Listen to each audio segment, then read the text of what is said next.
धनु राशि के दोस्तों नमस्कार। दोस्तों आज 4 अगस्त सोमवार। दोस्तों सावन महीने का ये आखिरी सोमवार है। आपको जरूर इसका लाभ उठाना चाहिए। आज शिव मंदिर में जाकर उपासना करें, जल अभिषेक करें। हो सके तो गन्ने के रस से अगर अभिषेक करते हैं तो आपको ज़्यादा फायदा मिल सकता है, क्योंकि ज़्यादातर धनुराशि वालों दोस्तों के ऊपर कर्ज का भार बहुत ज़्यादा है। तो उस कर्ज के भार से अगर आप बचना चाहते हैं, निकलना चाहते हैं, छुटकारा चाहते हैं, तो आज के दिन आपको अच्छा मौका है। सावन का आखिरी सोमवार है। आप गन्ने का रस लीजिए, उसमें ना नींबू, ना धनिया, ना मिर्च, ना नमक, सादा गन्ने का रस। हो सके तो अपने घर से बर्तन साफ करके ले जाएं, उसमें ही गन्ने का रस निकलवाएं, उससे 2, 4, 5 रुपये उसको फालतू दें। हाथ धोकर अपने बर्तन को साफ करके आपको शुद्ध गन्ने का जल दे, उस जल से आप अभिषेक करें तो कर्ज के भार से आप राहत महसूस कर सकते हैं। दोस्तों उपाय है, कई लोगों ने किया है, फ़ायदा हुआ है, इसलिए आपको भी बता रहे हैं। आप भी इसका लाभ उठा सकते हैं अगर उठाना चाहें तो। ज़्यादातर मेरे मित्र धनुराशि के जो हैं वो कर्ज के और बीमारी के ग्रसित हैं। ज़्यादा दबाव उन पर इन 2 चीज़ों का ही है। तो उसके लिए आज का दिन बेहद ही शुभ दिन है, क्योंकि महादेव ही आपको बचा सकते हैं।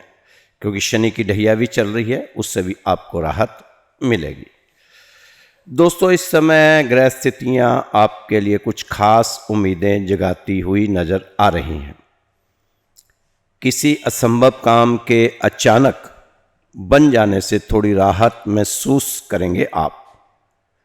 इस समय आपको चाहिए अपने मन में खुशी और उमंग बनाकर रखें, क्योंकि आप इस समय अपने अंदर एक नई ऊर्जा का संचार होते हुए पाएंगे। बहुत अच्छा महसूस करेंगे आप इस समय को।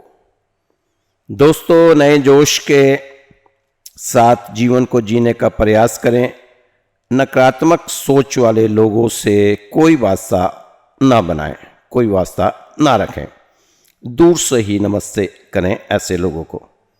ना ही ऐसे लोगों को अपने जरूरी कामों में दखल अंदाजी करने दें, क्योंकि इनकी दखल अंदाजी से आप बेवजह परेशान हो जाते हैं, आपका मन अशांत हो जाता है।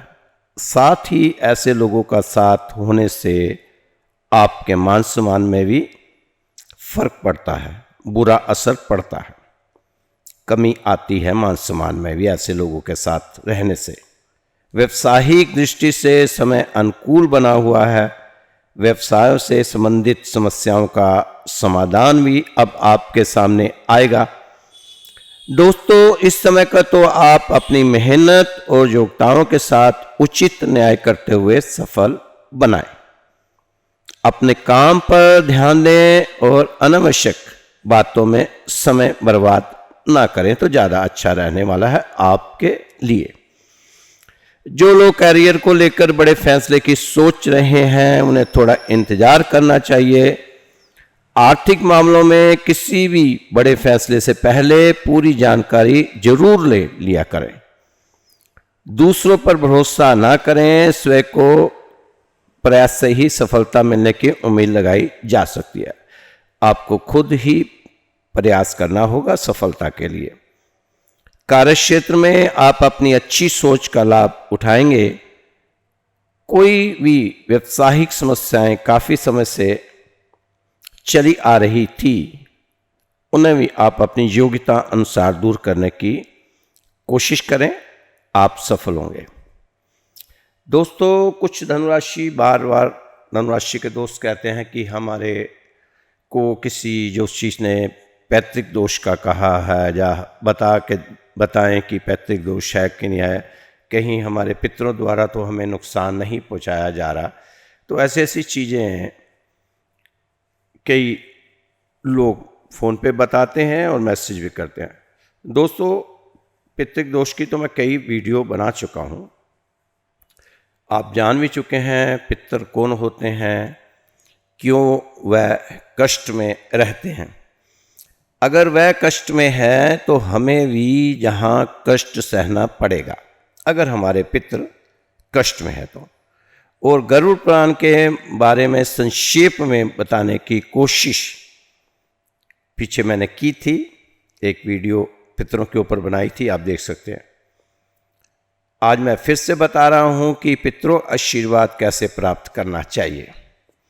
पितरों का आशीर्वाद बहुत जरूरी है। जिस तरह हम भगवान का, देवताओं का आशीर्वाद चाहते हैं, ऐसे ही पितर को भी देवता ही माना गया। हो सके तो आने वाली जो अमावस्या आ रही है, आपको अपने पितरों को प्रार्थना कर क्षमा मांगे। अगर यही कोई आपने उन्हें कष्ट दिया है, हो सकता है जाने अनजाने में भूल से कोई कष्ट दिया गया हो, या वह किसी भी कारण कष्ट उठा रहे हैं, उनकी प्रार्थना प्रभु से करनी है। माफ़ी हमें अपने पितरों से मांगनी है। भगवान से यही मांगना है कि हमारे पितरों को शांति प्रदान करें। यह आपके लिए कल्याणकारी सिद्ध होगा। आप करके देखना, आपको आपके पितरों का आशीर्वाद प्राप्त होगा। हर अमावस्या पर और पूरे पितृ पक्ष हमें अपने पितरों की शांति के लिए भगवान से प्रार्थना जरूर करनी चाहिए। अगर हमारे ऊपर पितृ दोष है तो भी शांत होगा, नहीं है तो और भी अच्छा होगा, हमारे पितृ और खुश होंगे, हमें आशीर्वाद प्राप्त होगा। अगर हम प्रतिदिन 2 मिनट के लिए प्रभु से पितरों की शांति मांगें तो फिर तो उसका कहना ही क्या, हम उनके लिए रोज ही अपने भाव संदेश भेज सकते हैं।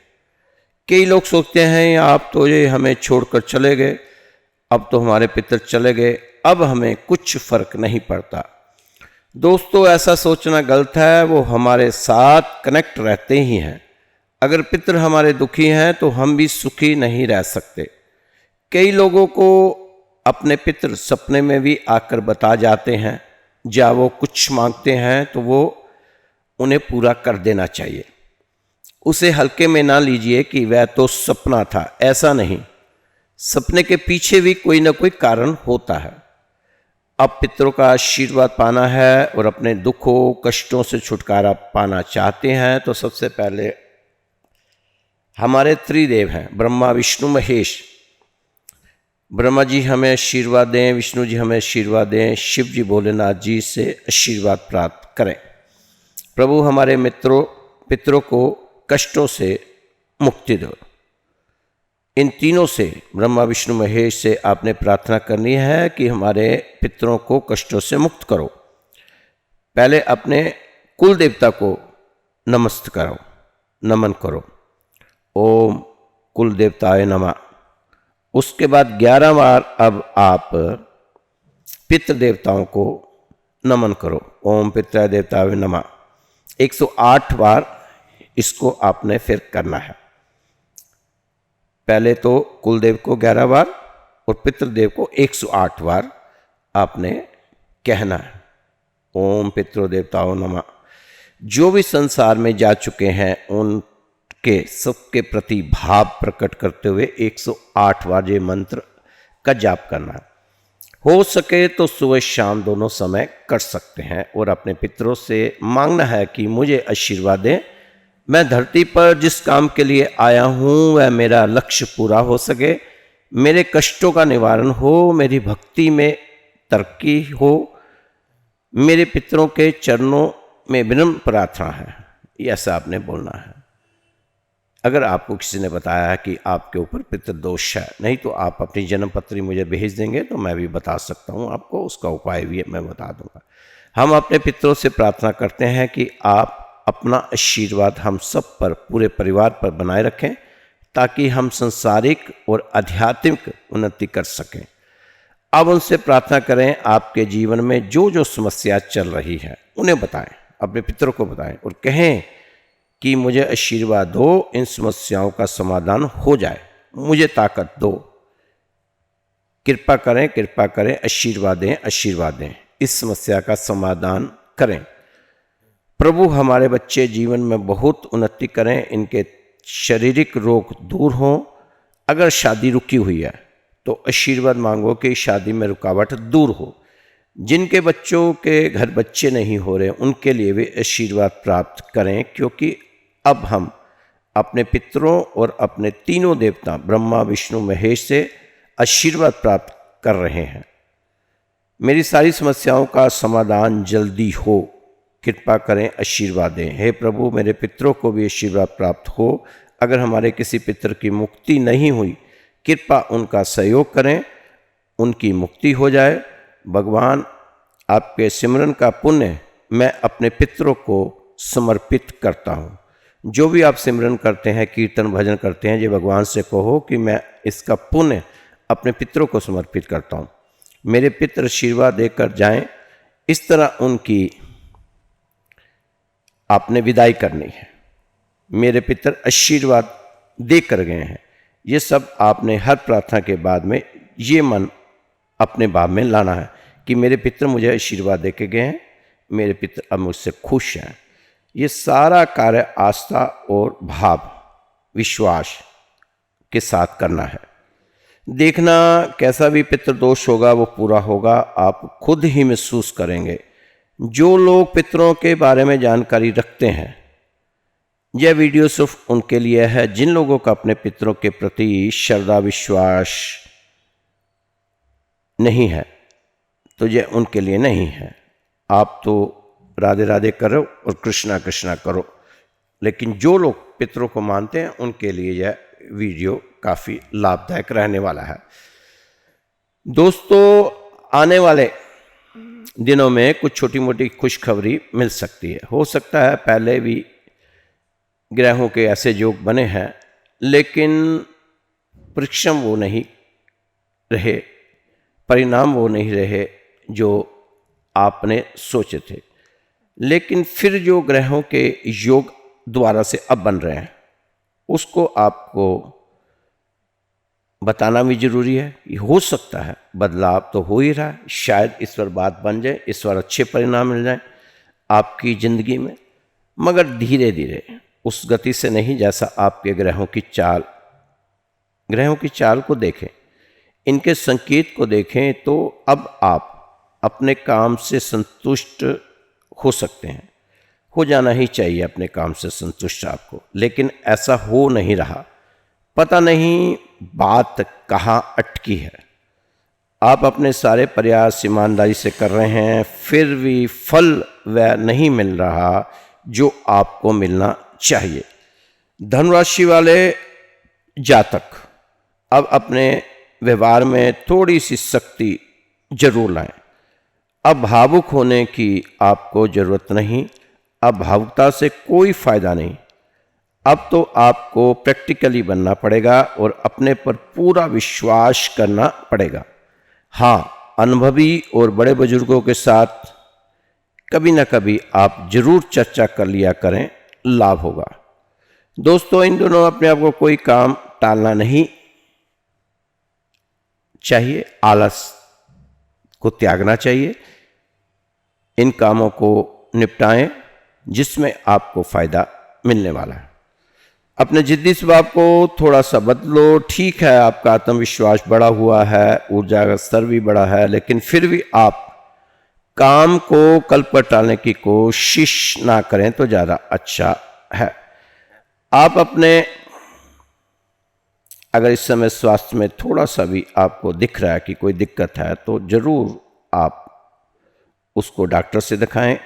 ये नहीं कि घरेलू नुस्खों से ही अपने आप को ठीक करने की कोशिश करें। उसमें आपने लापरवाही बिल्कुल नहीं दिखानी दोस्तों, क्योंकि सेहत है तो सब कुछ है। दोस्तों, अगर कोई छोटा मोटा चालाकी का कोर्स कहीं होता वह भी आप कर सकते थे, लेकिन ऐसा अभी तक कोर्स बना नहीं। अपने आप को भगवान के हाल पर छोड़ दें, थोड़ा अपनी दिनचर्या में चालाकी का इस्तेमाल कर लिया करें, क्योंकि आज के समाज के साथ चलने में ही गुजारा है। क्योंकि आज के समाज के साथ चालाकी करने में ही आप सफल हो सकते हैं। आप भगवान के साथ जुड़े रहने वाले जातक हैं, बस इसमें अपना पूरा समय सच्चे मन से जोड़ें, आराधना करें। इसमें कोई दिखावा नहीं होना चाहिए। भगवान के काम में कोई चतुराई चालाकी दिखावा नहीं होना चाहिए। बाकी दुनिया के हिसाब से अपने आप को चलना शुरू करें। दोस्तों, अब जैसे जैसे समय आगे बढ़ता जाएगा चीज़ें बेहतर होती चली जाएंगी। उग्रता तथा जिद्दी स्वभाव नुकसान दे सकता है। शीघ्र क्रोध के कारण विवाद की स्थिति न उत्पन्न होने पाए, इसका आपको ध्यान रखना जरूरी है। थोड़े शक करने की वजह से आत्म सुख और पारिवारिक सुख की कमी आ सकती है। आप अपने शक को प्यार से जीतने का प्रयास करें। जिस पर भी आप शक करते हैं उसे धीरे धीरे अपने प्यार का एहसास दिलाएं, उसे अपने प्यार की ताकत का एहसास दिलाएं। अपने शक को प्यार से जीतने का प्रयास करें। भगवान करेगा जीत एक दिन आपकी ही होगी। दोस्तों,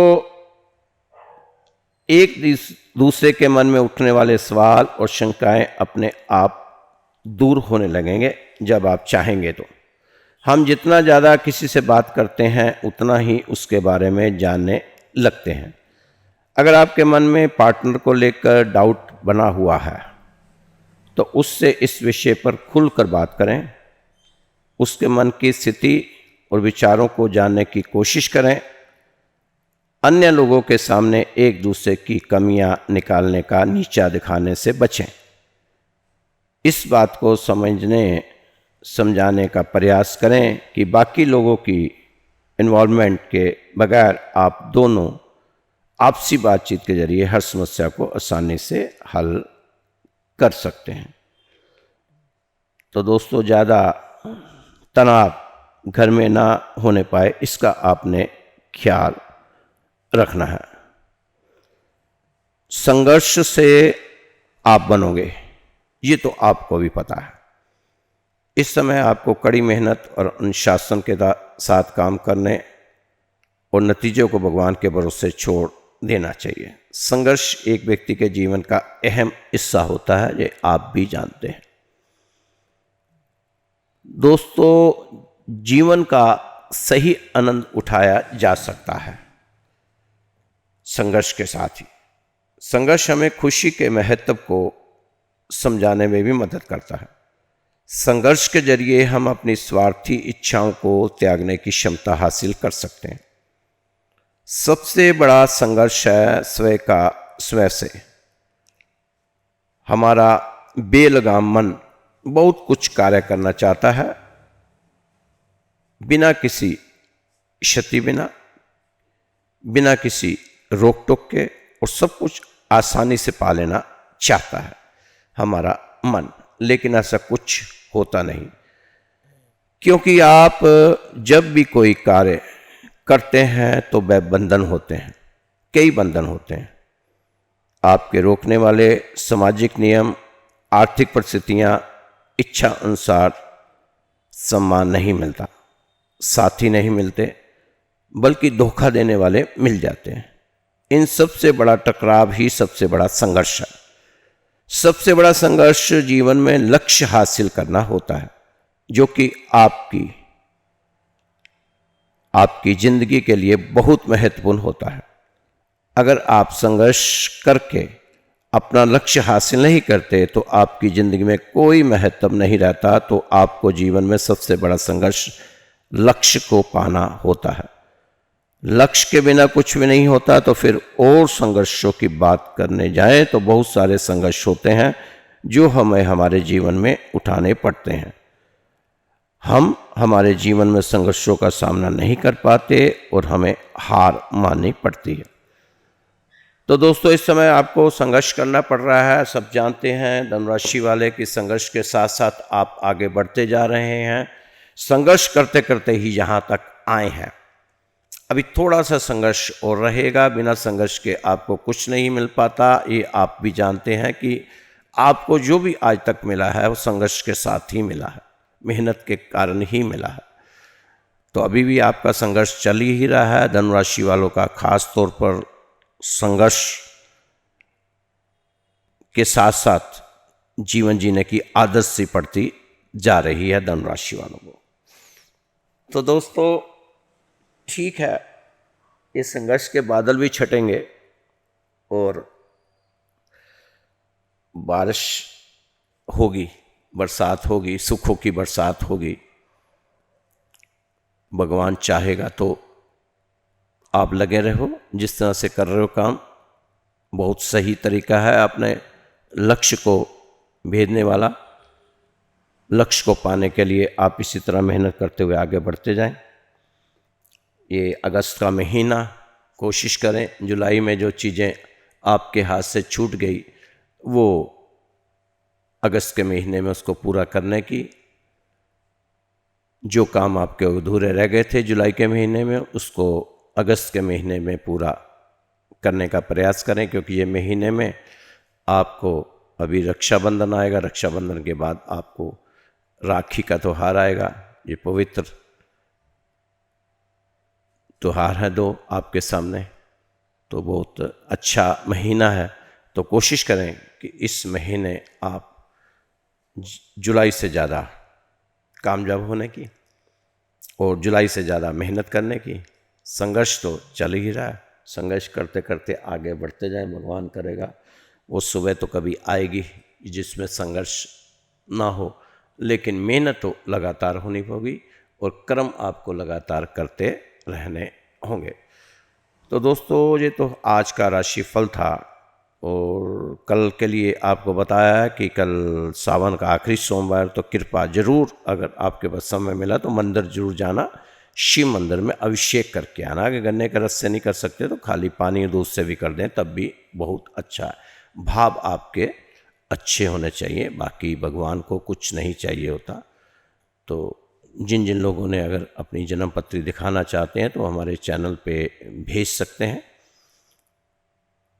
और जिन लोगों ने अरदास लगानी हो हमारे मंदिर में, वो अपना पता, नाम और गोत्र लिखकर हमें भेज दें व्हाट्सएप पर। हम उनके नाम की अरदास सुबह शाम मंदिर में लगाएंगे। तो दोस्तों, मेरा नंबर है 9315336907। तो इस नंबर पर आप व्हाट्सएप कॉल कर सकते हैं, अपनी जन्म पत्री भेज सकते हैं और अरदास के लिए नाम, गोत्र और स्थान ये लिख के भेज सकते हैं। तो खुश रहो, मस्त रहो, स्वस्थ रहो, व्यस्त रहो, तंदुरुस्त रहो। कल फिर मिलेंगे आपकी राशि के साथ। जय श्री कृष्णा, जय श्री राधे।